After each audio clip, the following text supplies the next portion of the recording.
Bonjour à tous, j'espère que vous allez bien. On se retrouve aujourd'hui pour notre actualité sociale avec le cabinet Capstan, Fabrice et Coralie.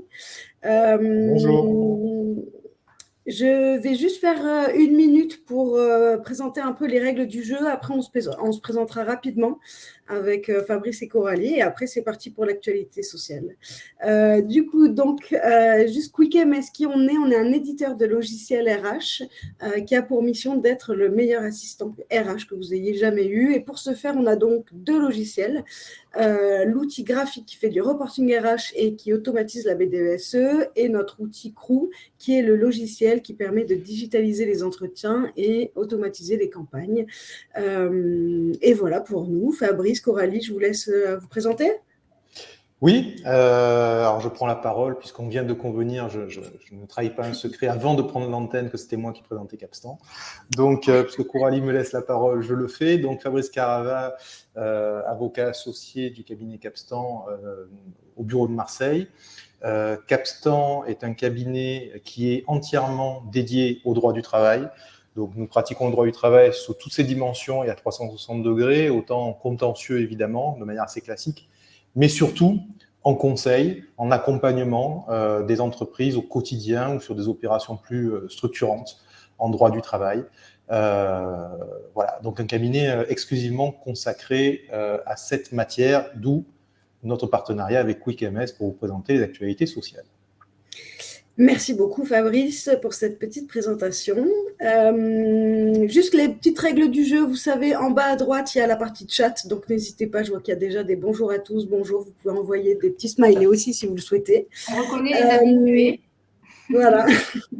Après, il y a la partie questions. Donc, les questions. Donc, si vous avez des questions, posez-les ici, comme ça, c'est plus facile pour les gérer. On essaye de répondre au fur et à mesure à toutes les questions qu'on peut.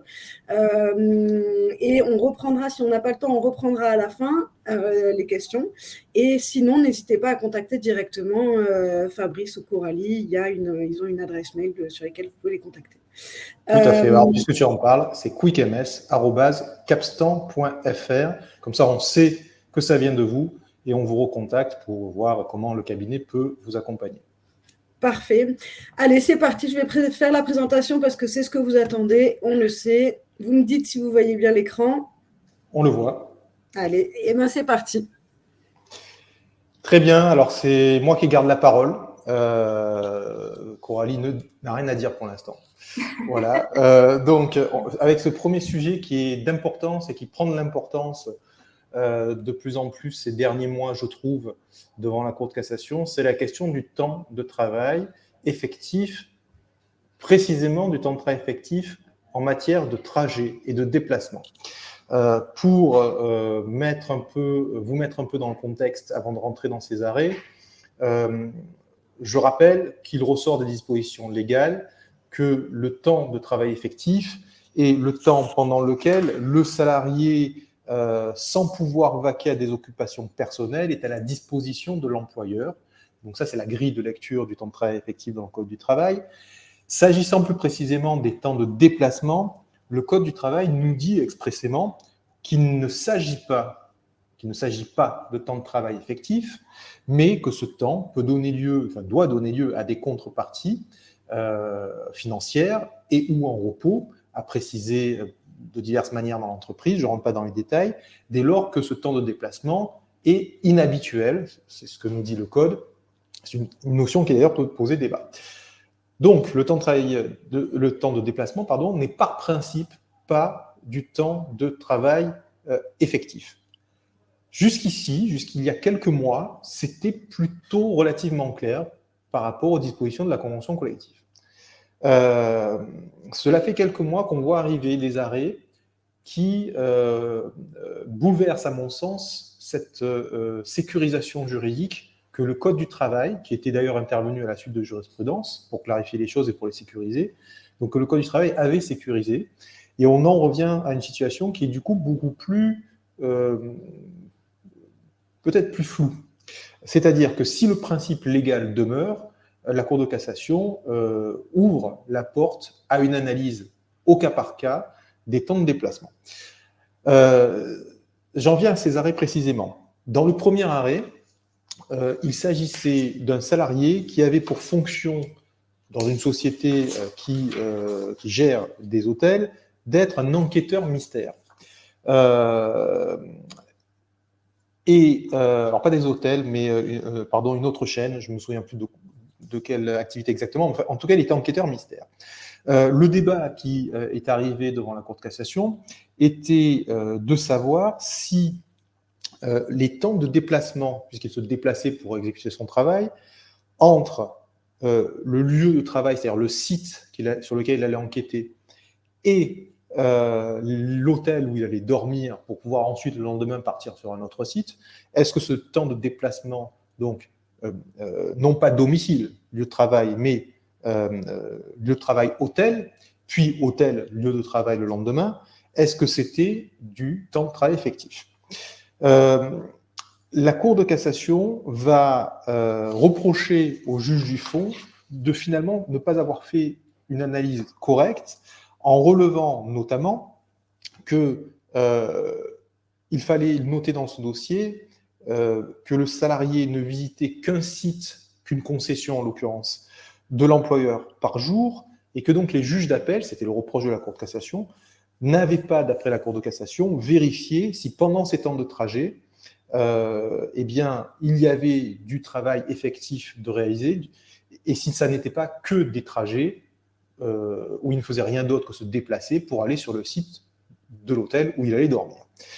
Donc, il faut en déduire que d'après la Cour de cassation, le juge du fond, la Cour d'appel ou le Conseil de prud'homme avant elle, ont à faire une analyse des temps de déplacement. Et c'est là où je disais, on vient sur quelque chose de plus fou aujourd'hui, c'est-à-dire que même si le Code du travail nous dit que ça n'est pas du temps de travail effectif, finalement, la Cour de cassation, dans cet arrêt, dit il faut aller voir si ce n'est pas du temps de travail effectif et il faut analyser si effectivement, pendant ce temps-là, où il se déplace vers un hôtel pour aller y dormir le soir, eh bien, il ne fait pas de travail. Autrement dit, il peut vaquer à ses occupations personnelles, il n'est pas à disposition de l'employeur. Par exemple, sur le chemin, il peut aller boire un café ou aller à une séance de cinéma. Donc, il y a ce contrôle-là qui doit être fait par les juges du fond d'après la Cour de cassation. Dans le deuxième arrêt, c'est la même logique qu'on va retrouver, cette fois avec une situation un peu particulière. Donc, dans l'arrêt dont je vais vous parler, la logique de la Cour de cassation aboutit vraisemblablement, parce qu'elle a renvoyé devant une cour d'appel de renvoi, vraisemblablement à considérer qu'il ne s'agissait pas de temps de travail effectif parce qu'il ne faisait que se déplacer. Dans l'autre arrêt, donc celui qui est numéroté 21-12-841, il s'agissait cette fois de la même question pour le déplacement entre l'entrée du site de l'employeur, c'était une centrale électrique, et là où il y a la badgeuse et les bureaux pour travailler, eh bien, ce temps-là, qui est à peu près de 15 minutes, puisque le site était étendu, est-ce que c'est du temps de travail effectif ou pas? La Cour de cassation relève que, pour faire très court, ça en sera. Ça doit être qualifié comme temps de travail effectif parce qu'elle relève qu'il ressort du dossier que pendant ce temps-là, le salarié est bien sous la suggestion, enfin, il doit assumer des suggestions, il doit subir des suggestions, notamment sous peine de sanctions disciplinaires, pendant cette période de parcours, parce qu'il est déjà sur le site de l'employeur. Donc, la Cour de cassation reproche au juge du fond, à la Cour d'appel, de ne pas avoir vérifié si pendant ce temps de déplacement entre l'entrée du site et le bureau, le salarié n'était pas à la disposition de l'employeur et ne se conformait pas à cette directive sans pouvoir vaquer à ses occupations personnelles, autrement dit, vérifier l'application de la définition légale du temps de travail effectif. Je rapprocherai ces arrêts d'un autre qu'on a vu d'ailleurs il n'y a pas très longtemps, qui est du 1er mars, où il y a eu une même grille d'analyse pour des salariés itinérants, et duquel il ressort que les salariés itinérants, un commercial par exemple, eh bien, les déplacements de ce salarié-là peuvent être considérés comme temps de travail effectif si, et il y a donc cette analyse à faire pour les juges, si le salarié fait du travail concret, par exemple passe des appels téléphoniques à des clients pendant les temps de déplacement. Alors, je le disais en introduction de mon propos, ces arrêts-là, pour moi, depuis quelques mois, ils apportent une nouveauté, puisque la Cour de cassation, avec plusieurs arrêts, finalement, en arrive à la même logique qui est celle qu'elle semble porter, c'est de dire attention, ok, il y a une définition légale du temps de travail effectif, et justement, il ne faut pas l'oublier. Ok, il y a dans le Code du travail le principe selon lequel le temps de déplacement domicile-lieu de travail, domicile, n'est pas du temps de travail effectif. Mais finalement, maintenant, on nous dit, sauf si ça en est. C'est-à-dire, sauf si il ressort de l'analyse du dossier que pendant ce temps-là, par exception finalement au fait que c'est que du déplacement en principe, et donc pas du temps de travail effectif, eh bien par exception, dans le cas précis d'un salarié, ça en est parce qu'il ne peut pas vaquer à ses occupations personnelles et il est soumis au pouvoir de direction de l'employeur, il est à la disposition de l'employeur. Donc attention, ça signifie que pour tout ce qui est temps de déplacement, on ne peut plus avoir la tranquillité, je dirais, ou la sérénité qu'on pouvait avoir dans l'analyse avant cette série d'arrêts. Aujourd'hui, peut-être donc encore plus qu'avant, se poser la question, est-ce que dans mon cas, ce temps de déplacement ne remplirait pas les conditions du temps de travail effectif, et auquel cas, les conséquences sont importantes, parce que si c'est du temps de travail effectif, c'est payé et c'est traité comme tel, avec notamment un impact fort possible sur les heures supplémentaires et le dépassement peut-être de la durée maximale du travail. Si on vient additionner au temps de travail déjà considéré comme temps de travail effectif, des temps de déplacement qui peuvent être longs. Donc attention dans vos entreprises. Est-ce qu'il y a des questions sur ce premier thème ? Alors, il y en a deux, mais je pense que tu as répondu à ces questions, mais bon, je les redis. C'est si un salarié arrive sur site, mais prend le temps de boire un café et après rejoint son poste de travail, à quel moment est décompté son temps de travail effectif ? Ça dépend de la taille du café. Non, je plaisante. C'est-à-dire que tout ça va être une question de preuve. Par exemple, déjà, dans ce cas-là, est-ce qu'il s'agit d'horaires collectifs ou d'horaires individuels ? Si c'est un horaire collectif qui est affiché, logiquement, si le salarié vient et qu'il boit un café, c'est avant le début de son temps de travail. Donc, il faut faire une analyse au cas par cas. Ce qu'il faut retenir en tout cas, c'est plutôt comme ça que je peux répondre pour qu'il y ait une grille de lecture générale. Dès lors que le salarié est soumis à la direction de son employeur, on va rentrer dans le temps de travail effectif. Okay. Et donc, effectivement, en gestion RH, peut-être plutôt faut-il prendre la précaution de voir un peu large et de dire, bon, ces temps-là risquent d'être considérés comme temps de travail effectif, je vais les considérer comme tels et gérer son entreprise en conséquence, que l'inverse, en étant peut-être trop restrictif sur la notion, parce que là, quand on a un prud'homme et qu'on est requalifié, ça peut faire extrêmement mal, puisque la requalification aboutit à des sommes en général assez élevées de rappel de salaire, notamment. Okay. Et sinon, il y avait une idée sinon de quelqu'un, c'était il faut donc mettre la badgeuse à l'entrée du site. Donc, en faisant ça, on n'a plus de questionnement. Ça rejoint un peu ce que je dis, oui, on peut voir ça comme ça, c'est-à-dire à partir du moment où la badgeuse est à l'entrée du site et que donc l'employeur s'organise en considérant le temps de travail dès que le salarié est arrivé sur site, forcément, il ne peut pas demander beaucoup plus. Okay. Donc, on a sécurisé le raisonnement, je dirais. Ça marche. Coralie, tu prends le suivant ? Exactement.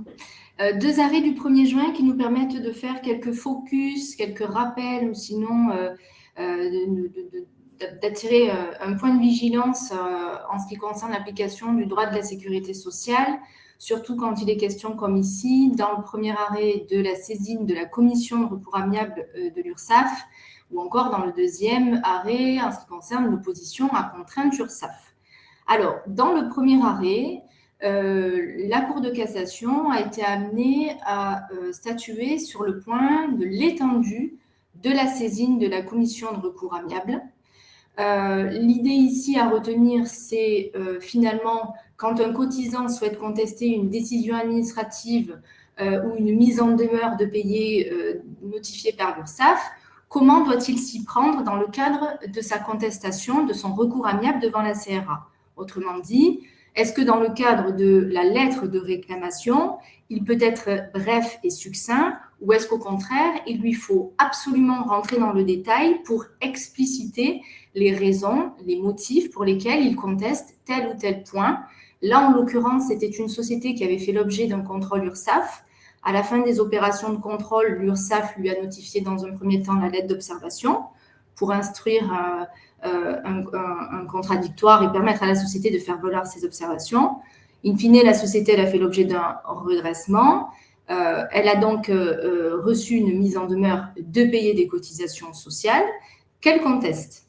Et dans le cadre de sa contestation, elle a donc saisi la CRA en lui adressant un courrier dans lequel elle a été plus que succincte. Elle n'a pas développé l'intégralité des griefs, enfin des chefs de redressement qu'elle contestait. Et elle s'est contentée d'une phrase type nous contestons l'intégralité du redressement dont nous faisons l'objet, tant sur la forme que sur le fond.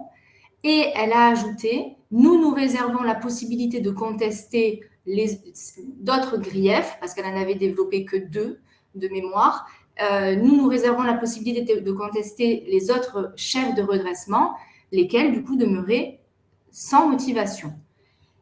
Forcément, ici, la Cour d'appel a estimé effectivement que cette réclamation n'était pas assez développée et que la CRA ne pouvait pas être saisie de l'ensemble des chefs de redressement que souhaitait critiquer la société. Mais la Cour de cassation n'est pas de cet avis. C'est assez surprenant, selon moi. La Cour de cassation dit, pour reprendre ces termes, que contrairement à ce que la Cour d'appel a estimé comme étant un recours irrecevable en ce qui concerne cette lettre d'observation, il faut retenir ici que par le biais des termes utilisés par la société dans son courrier, elle était en pleine capacité de pouvoir critiquer les autres griefs qu'elle n'avait pas pris soin de développer dans le cadre de sa lettre de saisine de la CRA. Et elle dit explicitement, en statuant ainsi, alors qu'il ressortait de ces constatations, des constatations de la Cour d'appel, que le recours amiable de la société portait sur l'ensemble des chefs de redressement. Bon, par précaution en pratique, moi j'aurais tendance à vous inviter à développer, puisque de toutes les manières, une fois que vous saisissez la CRA doit apprécier si elle maintient ou pas certains chefs de redressement. Donc naturellement, si vous vous contentez de dire que vous contestez l'intégralité ou que vous vous réservez encore le fait de pouvoir le contester ultérieurement, nécessairement la CRA, elle va être encline à maintenir l'argumentation développée par l'URSSAF, puisque vous n'aurez pas pris soin d'apporter des éléments complémentaires, que ce soit sur un aspect technique ou factuel, ou des pièces pouvant mettre en difficulté l'argumentation de l'URSSAF. Donc moi, je vous invite, et vous gagnerez de toutes les manières du temps pour la suite de la procédure si la CRA devait maintenir le redressement tel que l'inspecteur l'a préconisé, c'est que du temps de gagner, de développer dès le départ votre argumentation pour ensuite la décliner et la reprendre dans le cadre d'une instance judiciaire. Voilà pour cet arrêt. Et en ce qui concerne le deuxième portant sur l'opposition à contrainte, c'est un arrêt qui méritait simplement d'être évoqué parce qu'il est question ici de l'interruption du délai. Vous savez, bien souvent, on se pose la question de savoir si le délai est interrompu lorsque l'on envoie la lettre recommandée ou si c'est à la date où l'organisme le reçoit. Et là, la Cour de cassation rappelle bien que c'est à la date où le courrier est expédié qu'il faut retenir et que le délai est interrompu et non pas à la date à laquelle cette lettre est reçue. Eh bien, merci beaucoup, Coralie. A priori, c'est hyper clair puisqu'on n'a pas de questions et on peut passer au prochain arrêt. Alors, Fabrice, tu as le son coupé, tu as le micro coupé. Pardon, ça y est, vous m'entendez ?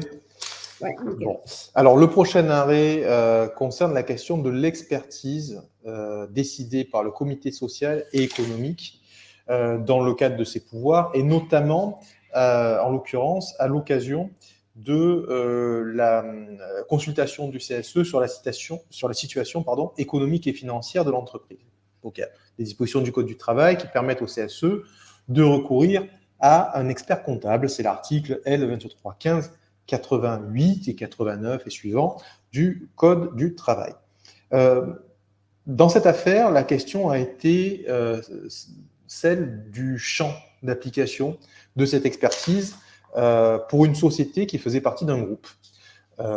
La société souhaitait s'opposer à la décision du CSE et je dirais même à la forte note d'honoraires présentée par l'expert comptable, puisqu'effectivement c'est financé par l'employeur, cette expertise décidée par le CSE, en argumentant que la mission confiée à l'expert comptable, missionné donc par le CSE, ne peut pas s'étendre à la situation économique et financière du groupe, comme ça avait été décidé.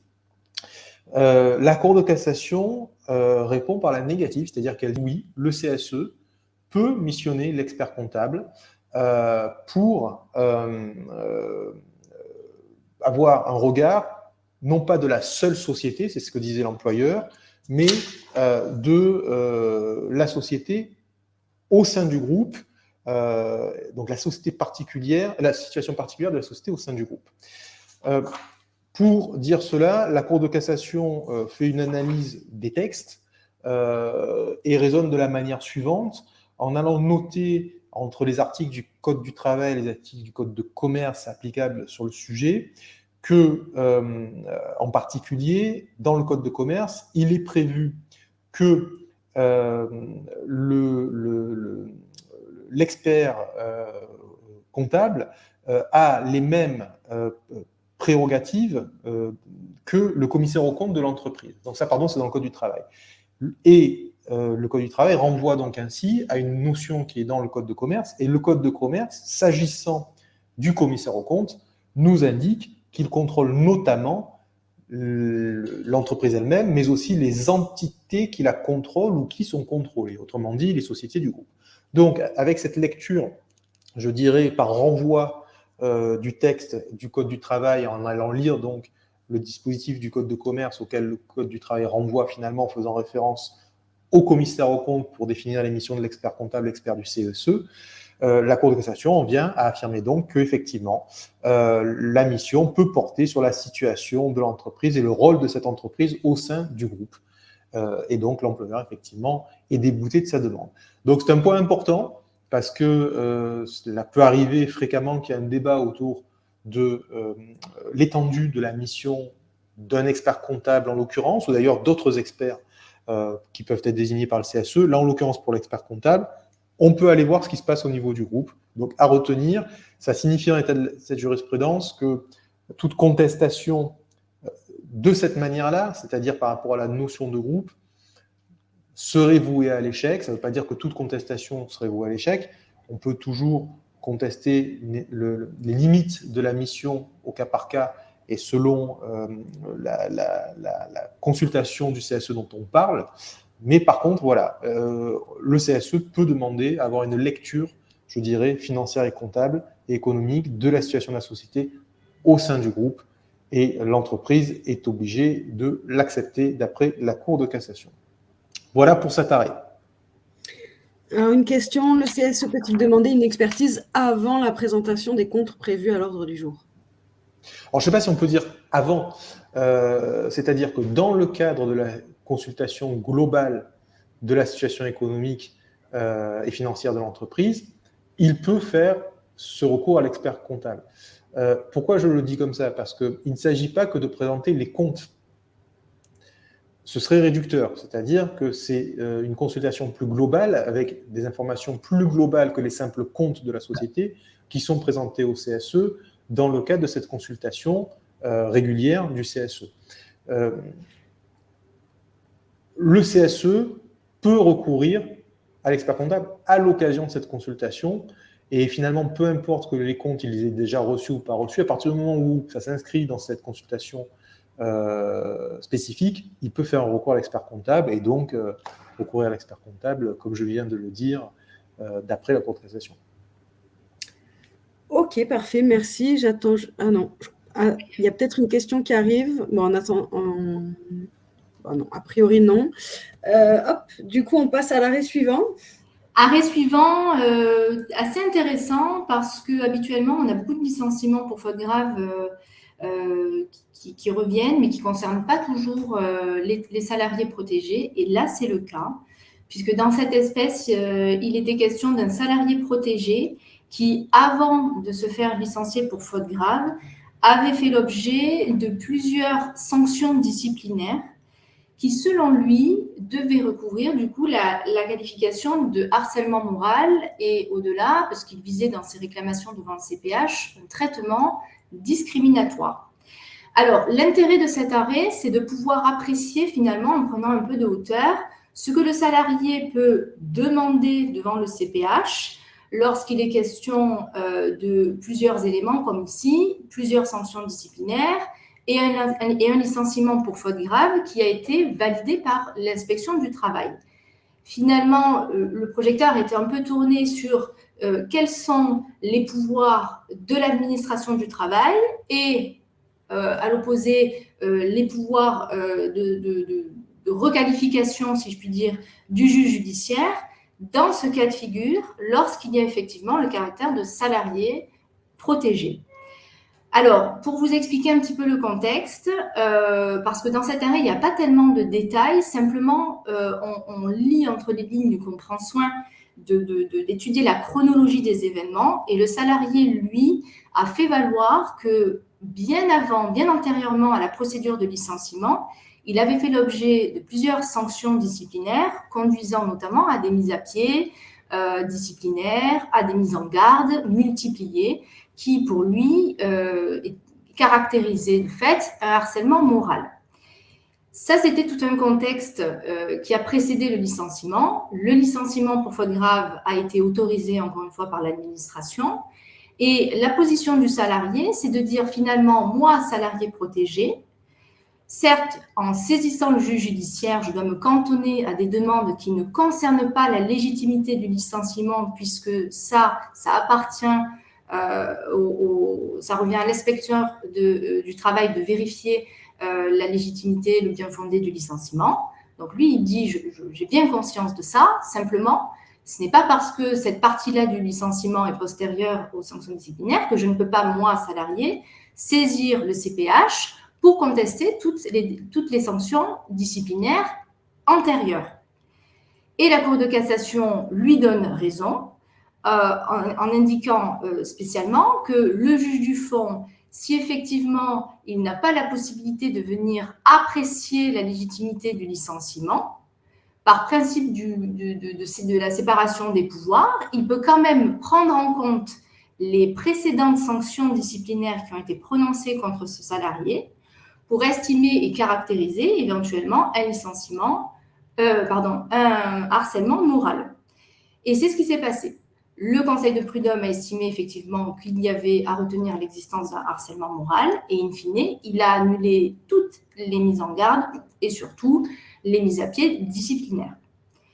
Donc, ça donne un éclairage assez intéressant sur la pratique, même si après, sur le fond, ce n'est pas quelque chose de nouveau, mais c'est un rappel qui méritait d'être souligné de nouveau dans le cadre de cet arrêt.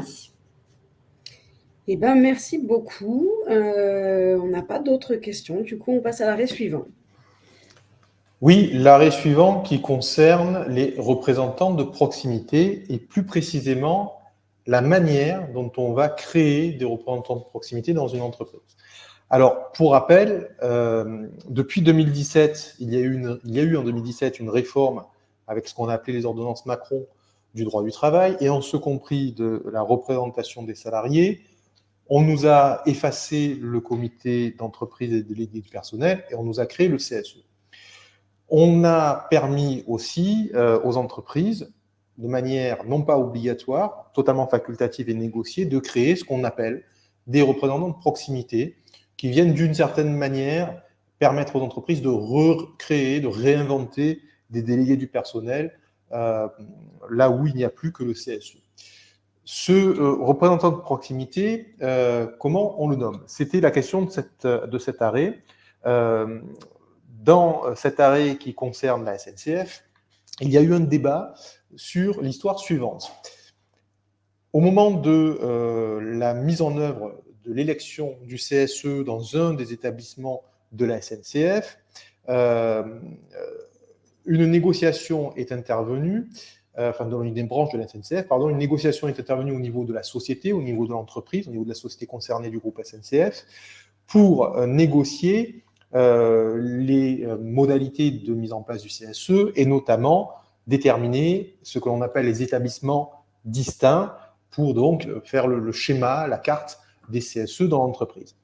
À ce moment-là, les parties n'ont pas réussi à trouver un accord. Il n'y a donc pas eu d'accord d'entreprise de signer sur le sujet, de telle sorte que, c'est comme ça que ça se passe depuis 2017, de telle sorte que le sujet a été renvoyé à l'administration du travail qui a été renvoyé parce qu'il y a une décision unilatérale de l'employeur qui a été contestée, et l'administration du travail a confirmé la décision de l'employeur, qui a donc fixé, à défaut d'accord d'entreprise, les établissements distincts.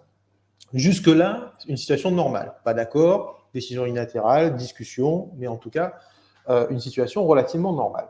Là où on arrive sur cet arrêt, c'est que parallèlement à ça, une négociation est néanmoins intervenue au niveau d'un établissement, et un accord d'établissement, non pas donc un accord d'entreprise, a été conclu et a créé des représentants de proximité. Le syndicat Sudrail, pour ne pas le nommer, était mécontent de cette création par accord d'établissement de représentants de proximité.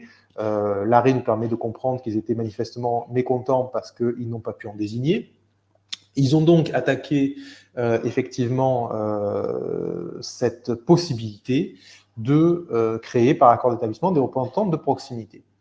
Et la Cour de cassation donne raison à cette organisation syndicale en notant de manière assez, je dirais, banale, la simple lettre du texte du Code du travail en la matière, qui effectivement fait référence à l'accord d'entreprise pour la création des représentants de proximité. Donc cet arrêt nous apprend qu'on ne peut pas envisager de créer des représentants de proximité par un accord d'établissement.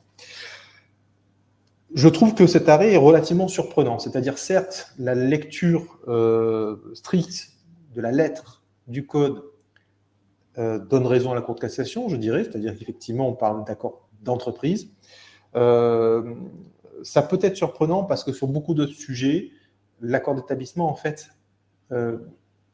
est un accord d'entreprise, simplement au niveau d'un établissement, mais en tout cas, je devrais plutôt le formuler comme ça, pour beaucoup de sujets, la même capacité qu'un accord d'entreprise. Alors après, ce qui probablement induit la position de la Cour de cassation et fait que c'est probablement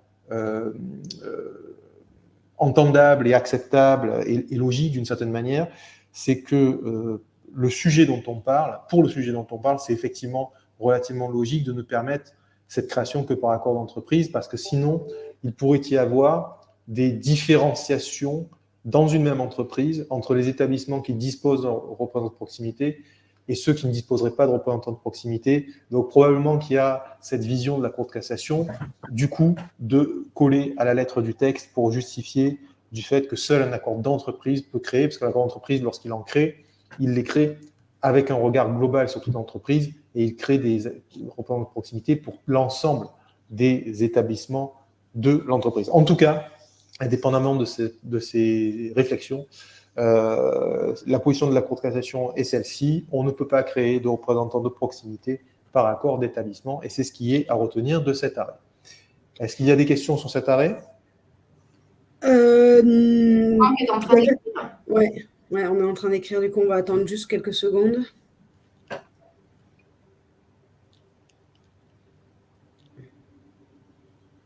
Après, il en restera un seul, et après, c'est...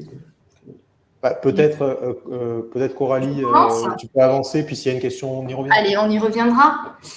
Surfons toujours sur la contestation du licenciement. Mais ici, il y avait une petite particularité puisqu'il était question de solliciter la nullité du licenciement.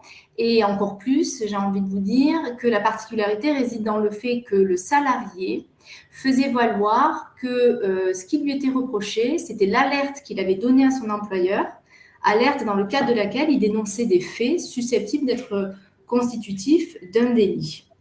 Alors, le contexte de cet arrêt est assez intéressant parce que le salarié avait une double qualité. Donc, bon, il était salarié, contact, et pour le reste, il avait surtout la qualité d'associé de l'entreprise puisqu'il détenait 15% des parts sociales. Et avant de s'être fait licencier, il avait tout bonnement écrit au président de la société pour manifester son désaccord sur la mise en place projetée d'une carte de fidélité. Il faisait valoir que la procédure de mise en place de la carte fidélité était en somme toute irrégulière et qu'il était de l'intérêt de la société de ne pas poursuivre et de ne pas mettre en place cet avantage. Il se voit licencié pour faute grave et insuffisance professionnelle, naturellement, il conteste cette mesure devant le CPH, devant la Cour d'appel. La Cour d'appel qui lui donne raison. En faisant une interprétation de la lettre de licenciement, la Cour d'appel retient que le salarié a ou aurait, on va temporiser, aurait relaté des faits susceptibles de constituer un délit, ce que l'employeur ne pouvait légitimement, précise-t-elle, ignorer, puisque par ce message, le salarié dénonçait des faits concrets et susceptibles de caractériser une infraction pénale. L'employeur n'étant pas de cet avis, se pourvoit en cassation. Il reproche à la Cour d'appel finalement de dire que le licenciement est nul, alors qu'il indique que la mention dans la lettre de licenciement de la plainte formulée par le salarié en sa qualité d'associé, en l'état d'un stratagème, parce que l'employeur faisait valoir effectivement que dans la lettre, il s'était senti obligé, il avait estimé nécessaire de présenter le contexte en disant que, en sa qualité d'associé, ce dernier avait souhaité vendre ses parts et qu'il avait mis en place un stratagème pour pouvoir vendre ses parts à un montant exorbitant. Donc, l'employeur fait valoir que c'est un petit peu à tort d'aller puiser dans ce contexte-là, dans le fait de rappeler le contexte de la plainte, de l'alerte qui a été donnée, alors qu'au fond, il ignorait que ça pouvait être caractérisé, que ça pouvait caractériser une infraction pénale, puisque pour lui, ici, il n'y en avait pas. L'employeur fait encore valoir que dans la lettre de licenciement, après avoir du coup rappelé cette plainte et la tentative de monnayer la vente des parts, la société a pris soin d'indiquer que sa décision de rompre le contrat était basée sur plusieurs points. La violation par le salarié des règles élémentaires de loyauté, mais également plusieurs manquements délibérés à ses obligations de gestion dans le cadre de ses fonctions, et au-delà d'une certaine insuffisance professionnelle qui était développée. Donc, l'employeur, ici, finalement, il essaie de décorréler les deux en indiquant que la lettre de licenciement n'établit aucun lien entre l'alerte émise par l'associé et la volonté de la société de rompre le contrat qui repose sur des points objectifs et qui relèvent de l'exécution de son contrat de travail, de sa fonction.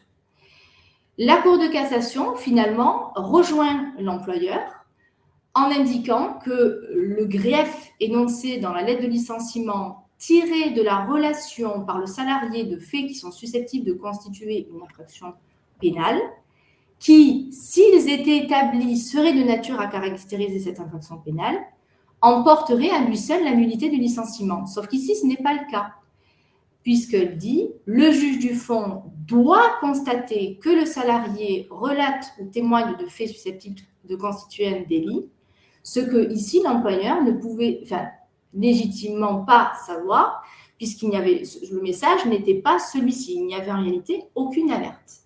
Donc, l'objectif de cet arrêt, c'est vraiment de dire attention, quand on rédige la lettre de licenciement, de prendre soin de ce qui relève du contexte ou de précisions, et des griefs, ou du moins des reproches qui sont formulés aux salariés et qui ont contraint l'employeur à devoir prendre la décision de se séparer de lui, premier point. Et le deuxième, c'est dans le cadre de la procédure devant la Cour d'appel. Il revient à la Cour d'appel de s'efforcer à constater et à faire un vrai travail d'analyse pour ne pas, à tort, retenir une alerte, comme ça a été le cas ici, alors que le message n'était pas celui-ci. Voilà pour cet arrêt. Eh ben, merci beaucoup, Coralie. Je crois qu'on a une question qui va, ou un petit message qui va arriver. Alors, une question. Un représentant de proximité est-il un salarié protégé? Eh oui, tout à fait. Et il est certes créé effectivement par accord, mais il est prévu par la loi. Et oui, c'est un salarié protégé.